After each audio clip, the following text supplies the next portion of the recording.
عزیز مصر کی بیوی زلیخا حضرت یوسف علیہ السلام کے عشق میں گرفتار ہو چکی تھی، اور عزیز مصر کی یہ کوشش تھی کہ کہیں اس کی بیوی کے عشق کا راز فاش نہ ہو جائے،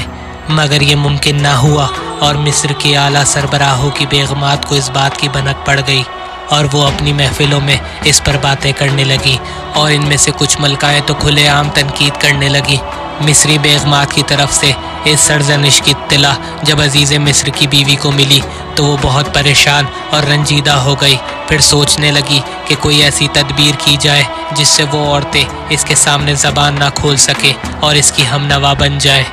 بہت سوچنے کے بعد اس نے ایک خاص دن ایک محفل رکھی جس میں مصر کی تمام بیگمات کو دعوت دی۔ جب وہ آئیں اور تکیوں سے ٹیک لگا کر بیٹھ گئیں تو انہیں ایسے پھل پیش کیے گئے جسے کھانے کے لیے چھری کی ضرورت پڑتی ہے، اسی لیے پھلوں کے ساتھ ساتھ ہر عورت کو ایک ایک چھری بھی دے دی گئی۔ عین اسی وقت زلیخا کے اشارے پر حضرت یوسف علیہ السلام کو اس کمرے میں داخل کیا گیا۔ حضرت یوسف کے آتے ہی ان عورتوں کے ہوش و حواس جاتے رہے، وہ ان کا جمال بے مثال دیکھنے میں مدہوش ہو گئی، اور بے خبری میں پھلوں کے بجائے اپنے ہاتھ کاٹ ڈالے اور کہنے لگی، یہ انسان نہیں بلکہ ایک بڑی شان والا فرشتہ ہے۔ عزیز مصر کی بیوی اپنی اس کامیابی پر پھولی نہ سماتی تھی، اس کے ہونٹوں پر فاتحانہ مسکراہٹ ظاہر ہوئی، اور اس نے کہا، یہ وہی یوسف ہے کہ جس کے عشق پر تم ملامت کرتی رہی ہو۔ تم نے اسے ایک ہی بار دیکھا ہے اور اپنے ہاتھ کاٹ لیے ہیں، لیکن میں نے اسے مختلف اوقات میں اس کا اٹھنا بیٹھنا،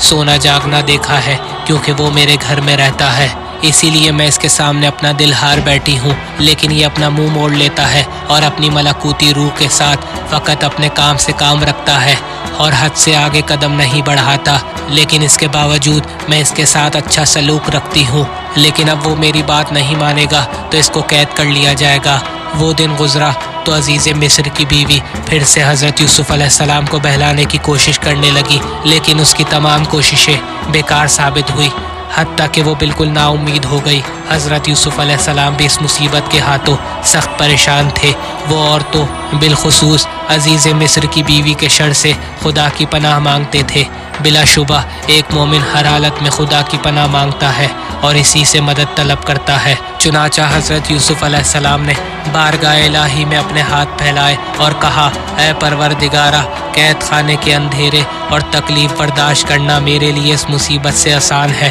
اور اگر تو مصر کی عورتوں اور عزیز مصر کی بیوی کے شر سے